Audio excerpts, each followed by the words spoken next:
ध्यान देना है, किन किन बातों को समझना है उसके बारे में एक बार चर्चा कर लेते हैं। सबसे पहली चीजें होती हैं, जिसमें पहली चीज क्या होती है कि कोई एक ऑब्जेक्ट दूसरे में पूरा पूरा समाहित होता है, यानी मैं कहूं सभी ए बी हैं, कुछ ऐसा कॉन्सेप्ट होगा। और इसका मतलब यह होता है कि कोई एक ऑब्जेक्ट दूसरे में पूरा पूरा समाहित होता है। जैसे अगर मैं उदाहरण के लिए प्यारे बच्चों बात करूं, जैसे मैं कहूं कि कुत्ता और जानवर में संबंध बनाना है। किसमें बनाना है? कुत्ता और जानवर में संबंध बनाना है। तो पूरा का पूरा कुत्ता क्या होता है? जानवर होता है।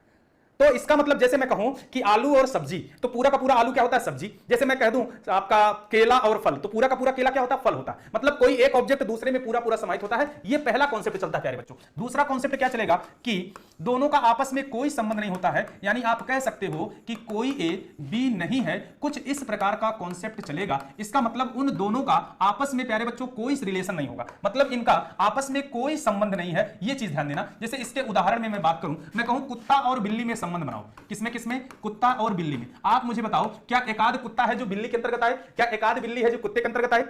दोनों का आपस में कोई संबंध नहीं होगा। तो पहला होता है कि कोई एक ऑब्जेक्ट दूसरे में पूरा पूरा समाहित होगा। दूसरा होगा कि दोनों का आपस में कोई संबंध नहीं होगा। और इसी में तीसरा प्यारे बच्चों क्या होता है कि भैया आंशिक संबंध होता है, यानी आप कह सकते हो कि कुछ ए बी है, अर्थात इसका कुछ आंशिक संबंध होता है। जैसे मैं कहूं फल और मीठा, फल और मीठा। तो प्यारे बच्चों कुछ फल मीठा होता है, कुछ फल मीठा नहीं होता है।